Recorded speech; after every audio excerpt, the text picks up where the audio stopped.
My name is Mike Foster, the Entrepreneur's Mentor, and welcome to this latest snippet. My snippets are my thoughts to help you start, develop and grow your business. Now, the theme of this snippet is networking, because I've heard a lot of people say that due to the lockdown and having to work from home, we can't go out and meet people. It's really impacting on my networking. Well, hopefully in this snippet, I'm going to share with you that it can be more than just going out to your latest social drinks in the evening or your latest greasy breakfast. So when I talk to startups, I think about with them, who is your network?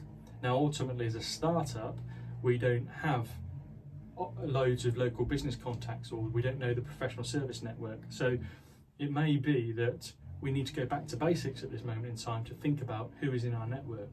And that may be family, friends, our neighbours.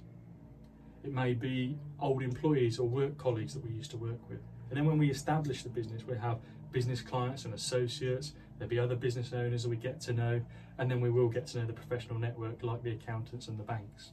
So who is in your network or is potentially to be in your network? And I encourage you to think about a little bit like a spider graph, in terms of put your name in the middle and then think about all the people that would be an effective contact for you to have in your network, whether they're potential prospects that may buy your product or service, or people may refer you to other such people.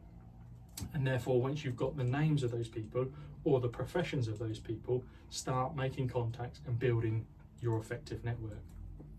Now, you may have seen me do this before, but I'm going to break the word networking down to give my overview of effective networking.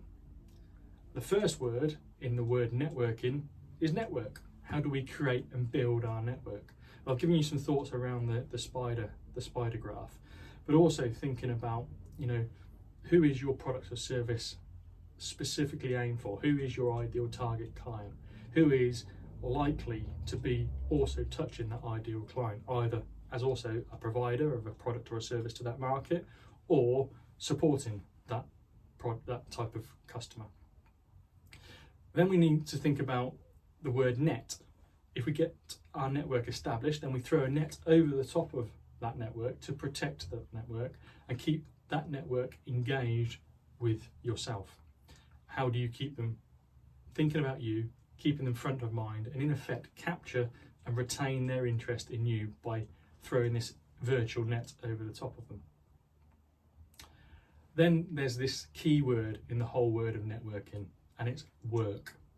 How do you proactively develop your network so that you can build your network, but also pull them towards you with interest so that they are likely to either buy or refer you?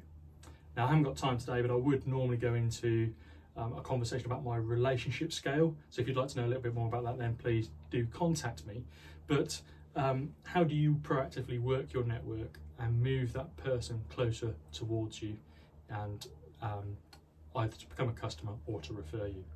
And it may sound a bit cheesy, but the last word in the word networking is king, because I'm a huge advocate of networking, and I believe that if you get networking right, it can be the king of your marketing strategy.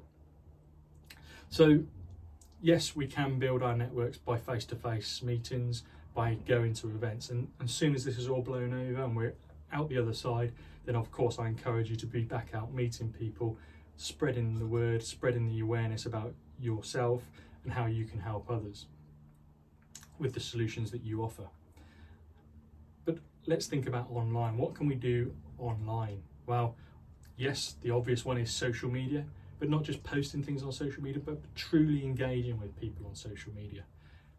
Are we commenting? Are we connecting? Are we sharing thoughts and collaborating online, for example? Also thinking about online, could you do things like interaction in forums or chat rooms, or just think about where your ideal customers or your ideal referrers are likely to be hanging out. Where are they likely to be? And if they're likely to be in that chat room, then that's a chat room that you need to be in.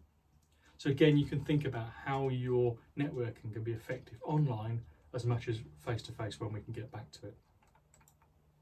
So hopefully that snippet's been useful to help you think about your networking and how it can be effective for you. Please follow my YouTube channel by subscribing, and as soon as I post a new video, you'll receive the notification. And I look forward to sharing my latest snippet with you again soon.